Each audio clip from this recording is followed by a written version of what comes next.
মানুষ এখন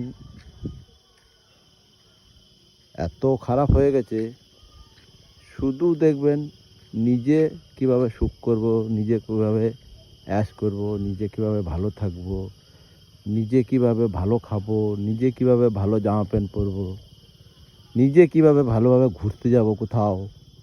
মানুষ দেখবেন এখন এগুলোই করে।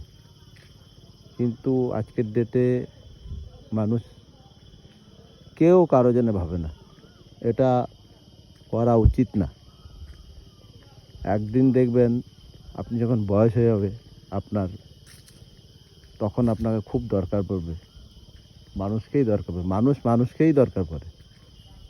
সেই জিনিসটা এখন যখন ইয়ং থাকি আমরা, তখন আর ওই জিনিসটা কেউ বুঝতে পারে না। একটু নিজেকে নিজে ভাবুন যে আমি কি করছি, দেখবেন প্রশ্ন উত্তর একসঙ্গে এসে যাবে। ধন্যবাদ।